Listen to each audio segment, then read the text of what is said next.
How to get cool watches for cheap? Well, first and foremost, you have to define what you like, what's important to you, and what looks good on you. If you're always looking at what everyone else has, you won't be happy. You'll never be content if you keep looking at what your neighbor has. It's so easy to get swept away with what's popular right now or what's hyped right now. So this is not gonna be a video about tricks on how to get a Rolex for cheap. Sorry, there's no magic trick for that. What I'll be sharing is more of a mindset. I guess you could call this my watch buying philosophy. I'm not saying it's the ultimate right one, as other people have different philosophies according to their goals. What I'm about to share with you is just what works for me. Let's start with number 1. Do not chase hype. If you're familiar with the concept of supply and demand and how it affects prices, hype is just stoking the fires of demand. And with higher demand, given a fixed supply, comes higher prices. I'm not one to chase something just because of the hyped resale price. I buy what I like at a price that I'm happy with and let the resale price be a happy secondary benefit. One example of how that has paid off for me is with my Furlan Mary purchase. I bought it because I really liked the design, and it was just at $330 during the Kickstarter phase. A few months later, it was getting so much hype that the secondary market price is about 3 times or more. Not that I was planning to sell. It's just to illustrate buying what you like before the hype pays off. Number 2, go for underrated brands. The truth is, most of the people in your everyday life would not notice the brand name of what's on your wrist. They're going to notice your energy and your confidence, and if you're wearing something that makes you happy, it translates to your outward energy and confidence. Maybe there will be a few people who would turn their noses up and would judge you. Well, I think you shouldn't be hanging out with these people anyway. There may be some people on the internet, like Facebook groups, who would judge you for what you wear, but who cares what they think? Number 3, choose what suits you, even if it's not trendy. If what's popular right now are big watches, the smaller ones are not going to be as in demand. I've been able to take advantage of that by buying pieces that are overlooked because of their size. A few decades ago, men's watches were smaller, like around 33mm to 38mm in case diameter. Lucky for me, those are the sizes that I liked, and since they were overlooked, the prices were quite reasonable. For example, I was able to get a 33mm Credor men's watch for $300 on eBay. It's still in beautiful condition.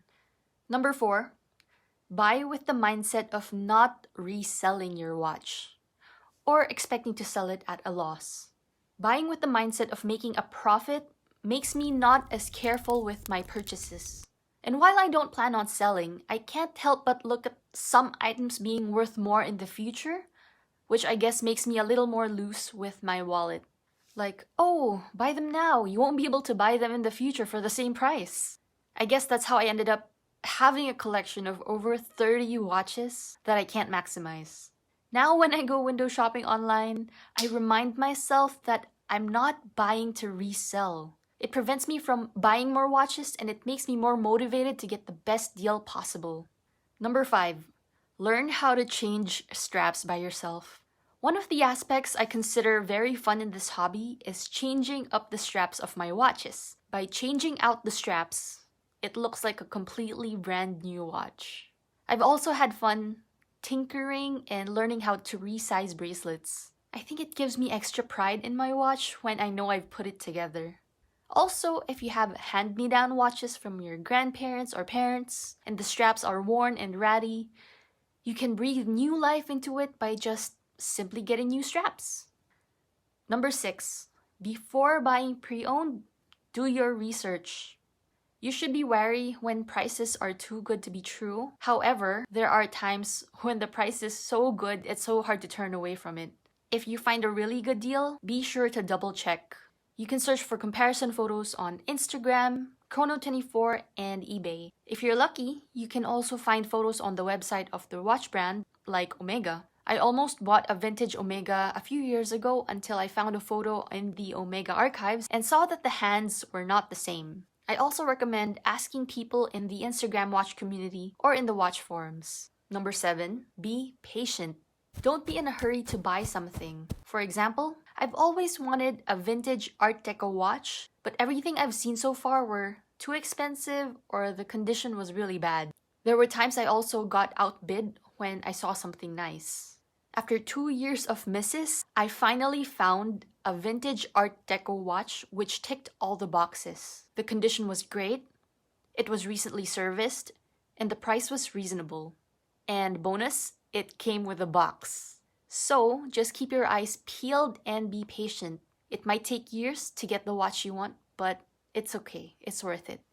However, the downside of keeping your eyes peeled is that you'll always keep seeing good deals. I had to unfollow some sellers to cut off temptation since I've already gotten way too many watches. In this next video, I'll tell you the dangers of going overboard with watches.